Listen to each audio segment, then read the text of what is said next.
오늘 우리가 함께 묵상할 하나님의 말씀은 에스겔 19장입니다. 말씀 봉독은 1절부터 4절까지 하겠습니다.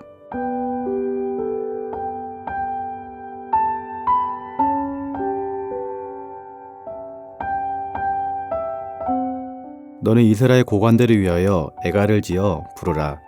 내 어머니는 무엇이냐? 암사자라. 그가 사자들 가운데 엎드려 젊은 사자 중에서 그 새끼를 기르는데 그 새끼 하나를 키우매 젊은 사자가 되어 먹이 물어뜯기를 배워 사람을 삼킴에 이방이 듣고 함정으로 그를 잡아 갈고리로 깨어 끌고 애굽 땅으로 간지라. 아멘.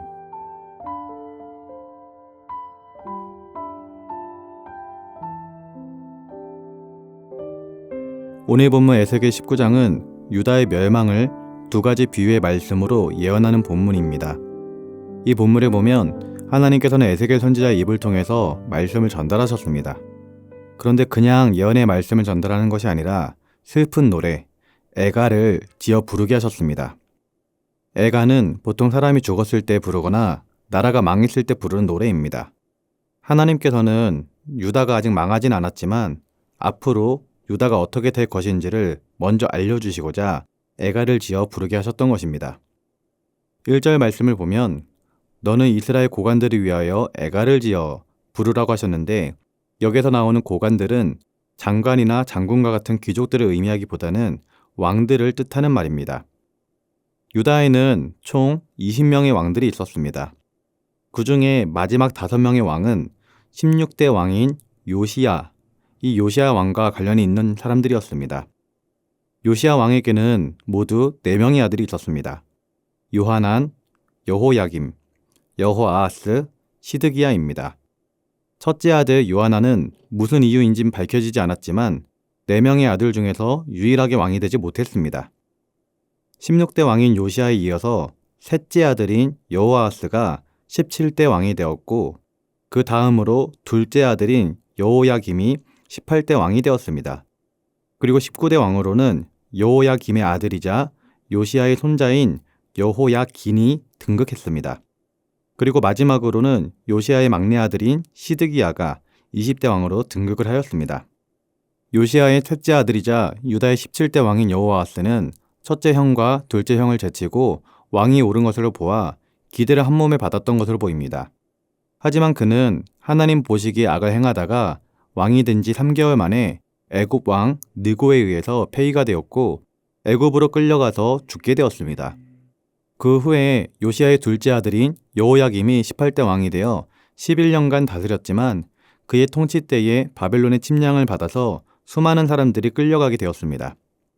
그 후인 19대 왕 여호야긴은 불과 3개월만 통치를 하였는데 이 여호야긴도 그의 조상들처럼 하나님 보시기에 악을 행하다가 바벨론으로 끌려가서 무려 37년 동안이나 감금 생활을 하게 되었습니다.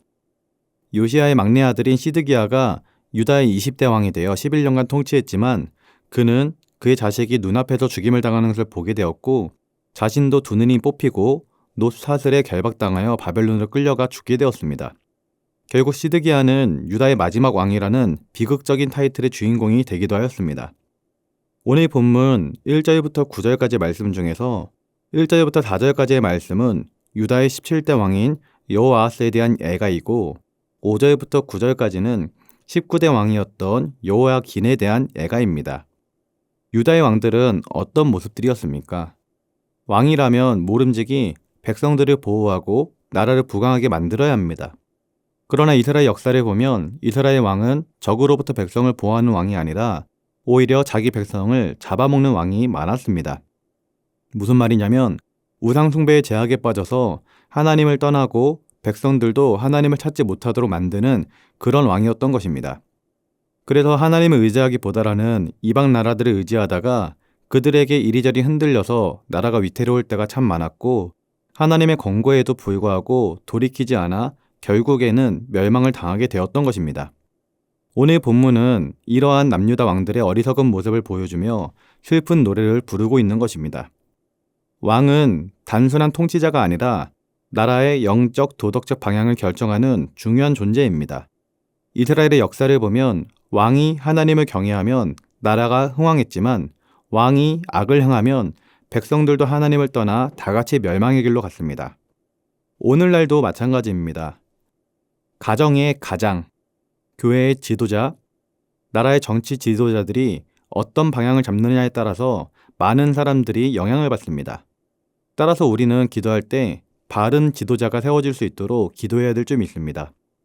그래서 나라와 민족을 위해서 기도할 때면 우리는 하나님을 두려워하는 지도자가 세워질 수 있도록 기도해야 하는 것입니다. 잠언 말씀을 보면 여호와를 경외하는 것이 지식의 근본이었다라고 말씀하십니다. 우리나라의 지도자가 하나님을 경외하며 지혜와 공의를 가지고 이 나라를 바르게 인도해 나가야 될 줄 믿습니다. 이를 위해서 우리는 끊임없이 기도해야 합니다. 지금 돌아가는 정치 상황이나 나라의 형편을 보면 정말 답이 없어 보일 때가 많습니다. 서로가 서로를 헐뜯기 바쁘고 서로를 깎아내리기 바쁩니다. 바라기는 우리나라의 지도자들이 서로를 깎아내리는 데 집중하기보다는 하나님께 집중하길 원하고 하나님의 뜻이 무엇인지를 깨달아 이 나라와 이 민족을 지혜롭게 잘 이끌어 나갈 수 있기를 소원합니다. 우리는 또한 교회 지도자들을 위해서 기도해야 됩니다. 사단 마귀가 가장 많이 공격하는 사람이 바로 교회 지도자입니다. 하나님 안에서 온전히 말씀을 준비하지 못하게 만들고 깨어있지 못하게 만드는 것이죠.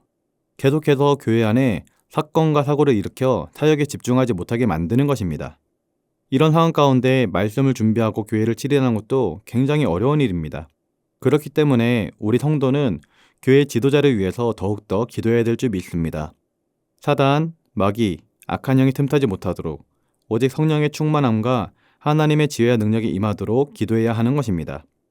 추가로 지금은 다음 세대 사역자들을 위해서 더욱 기도해야 될 때인 줄 믿습니다. 왜냐하면 신학교마다 신학생들이 없습니다.